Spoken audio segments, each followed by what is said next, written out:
മുഖ്യമന്ത്രി പിണറായി വിജയന്റെ private secretary ആയിരുന്ന കെ രഗേഷ് കണ്ണൂരിലെ പാർട്ടിയെ നയിക്കാനുള്ള നിയോഗം ഏറ്റെടുത്തതോടെ ആരാകും പകരക്കാരൻ എന്നതാണ് സോഷ്യൽ മീഡിയയിലെ സജീവ ചർച്ച. പൊളിറ്റിക്കൽ സെക്രട്ടറിയും പ്രൈവറ്റ് സെക്രട്ടറിയും രാഷ്ട്രീയ നേതാക്കൾ എന്ന രീതി സ്വീകരിച്ചത് മുഖ്യമന്ത്രിമാരിൽ പിണറായി വിജയനാണ്.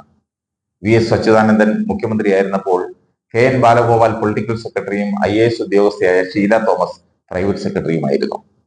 മുഖ്യമന്ത്രിയുടെ ഓഫീസിൽ പ്രൈവറ്റ് സെക്രട്ടറി മുതൽ ഓഫീസ് അറ്റൻഡർമാർ വരെ 33 തസ്തികകളാണുള്ളത്. ഓഫീസ് ഭരണം പ്രൈവറ്റ് സെക്രട്ടറിക്കാണ്. സഹായിക്കാൻ ഒരു സ്പെഷ്യൽ പ്രൈവറ്റ് സെക്രട്ടറിയും 5 അഡീഷണൽ പ്രൈവറ്റ് സെക്രട്ടറിമാരും 4 അസിസ്റ്റന്റ് പ്രൈവറ്റ് സെക്രട്ടറിമാരുമുണ്ട്. ഓരോരുത്തർക്കും മേഖല അടിസ്ഥാനത്തിൽ വകുപ്പുകൾ തിരിച്ചു കൊടുത്തിട്ടുണ്ട്. എന്നാൽ political secretary, media secretary, press secretary എന്നിവർ നേരിട്ട് മുഖ്യമന്ത്രിയുമായി ബന്ധപ്പെടുന്ന ആളുകളാണ്. പിണറായി വിജയന് ക്യാബിനറ്റ് റാങ്കിൽ ചീഫ് പ്രിൻസിപ്പൽ സെക്രട്ടറി ഉണ്ടെങ്കിലും ഓഫീസ് സ്റ്റാഫിന്റെ ഭാഗമല്ല. ഇതിൽ പ്രൈവറ്റ് സെക്രട്ടറിക്ക് നോക്കേണ്ടത് മുഖ്യമന്ത്രിയുടെ ഓഫീസ് ഭരണം, മുഖ്യമന്ത്രി കാണേണ്ട ഫയലുകളുടെ പരിശോധന, മന്ത്രിസഭാ യോഗത്തിന്റെ അജണ്ട തയ്യാറാക്കൽ, മന്ത്രിസഭാ യോഗത്തിലേക്കും യോഗ തീരുമാനത്തിന് ശേഷം സെക്രട്ടേറിയറ്റിലേക്കും അയക്കേണ്ട ഫയലുകളുടെ പരിശോധന, അതിന്റെ സൂക്ഷിപ്പ്, മുഖ്യമന്ത്രിക്ക് വേണ്ടി കേന്ദ്രത്തിലേക്കും മറ്റു വകുപ്പുകളിലേക്കും എല്ലാമുള്ള ആശയവിനിമയം, സിവിൽ സർവീസ് ഉദ്യോഗസ്ഥരുടെ അടക്കം സ്ഥലമാറ്റ ഫയലുകളുടെ പരിശോധന എന്നിവയാണ് അദ്ദേഹത്തിന്റെ പ്രധാന ചുമതല. അതേസമയം പൊളിറ്റിക്കൽ സെക്രട്ടറിയുടെ ഡ്യൂട്ടി പ്രധാനമായും ഭരണമുന്നണിയും മുഖ്യമന്ത്രിയുടെ ഓഫീസും തമ്മിലുള്ള പാലമായി പ്രവർത്തിക്കുക എന്നതാണ്. പോലീസിനെയും മറ്റു വകുപ്പുകളെയും സംബന്ധിച്ച് പാർട്ടിക്കാർക്കുള്ള പരാതികൾ സ്വീകരിക്കണം.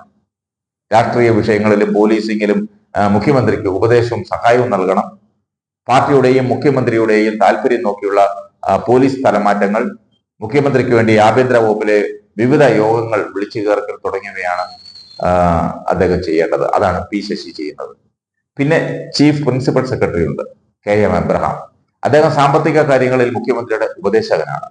കിഫ്ബി CEO എന്ന നിലയിൽ കിഫ്ബി ഫണ്ടിംഗ് വഴി സംസ്ഥാനത്ത് നടപ്പാക്കുന്ന എല്ലാ പദ്ധതികളും മുഖ്യമന്ത്രിയുടെ ഓഫീസിന് വേണ്ടി ഏകോപിപ്പിക്കുന്നു. സർക്കാരിന്റെ പ്രധാനപ്പെട്ട അടിസ്ഥാന സൗകര്യ വികസന പദ്ധതികളുടെ എല്ലാം മേൽനോട്ട ചുമതലയും അദ്ദേഹത്തിന് തന്നെയാണ്. പിന്നെ സ്പെഷ്യൽ പ്രൈവറ്റ് സെക്രട്ടറി, അത് രാജശേഖരൻ നായരാണ്. പൊതുഭരണ വകുപ്പിൽ നിന്ന് അഡീഷണൽ സെക്രട്ടറിയായി വിരമിച്ച ശേഷമാണ് മുഖ്യമന്ത്രിയുടെ ഓഫീസിലേക്ക് എത്തിയത്. സെക്രട്ടേറിയറ്റിൽ നിന്നും അതുപോലെ തിരിച്ചുമുള്ള ഫയലുകളുടെ പരിശോധനയാണ് അദ്ദേഹത്തിന്റെ പ്രധാന ചുമതല. പിന്നെയുള്ളത് അഡീഷണൽ പ്രൈവറ്റ് സെക്രട്ടറിമാരാണ്. അതിലെ പ്രധാനി CM രവീന്ദ്രനാണ്.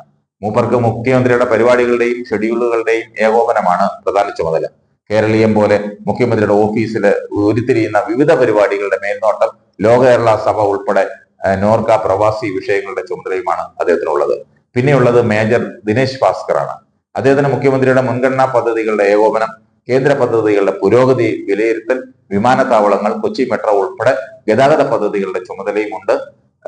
അതുപോലെ തന്നെ മുഖ്യമന്ത്രിക്ക് കീഴിലെ IT വകുപ്പുമായി ബന്ധപ്പെട്ട കാര്യങ്ങളും നോക്കണം.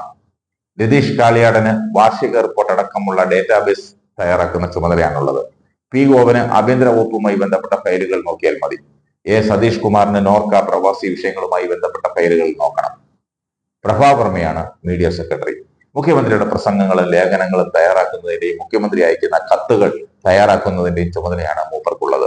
പ്രസ് സെക്രട്ടറി PM മനോജാണ്. മുഖ്യമന്ത്രിയുടെ വാർത്താ സമ്മേളനങ്ങളുടെ ശേഖരണത്തിന്റെയും ഏകോപനത്തിന്റെയും ചുമതലയാണ് അദ്ദേഹത്തിന് പ്രധാനമായുള്ളത്. സർക്കാർ മുഖ്യമന്ത്രിയുമായി ബന്ധപ്പെട്ട് മാധ്യമങ്ങളിൽ വരുന്ന വാർത്തകൾ ക്രോഡീകരിക്കുകയും അതിന് മറുപടി നൽകുകയും ചെയ്യുക, വാർത്താക്കുറിപ്പുകൾ തയ്യാറാക്കുക തുടങ്ങിയ ജോലികളാണ് PM മനോജ് പ്രധാനമായും ചെയ്യുന്നത്.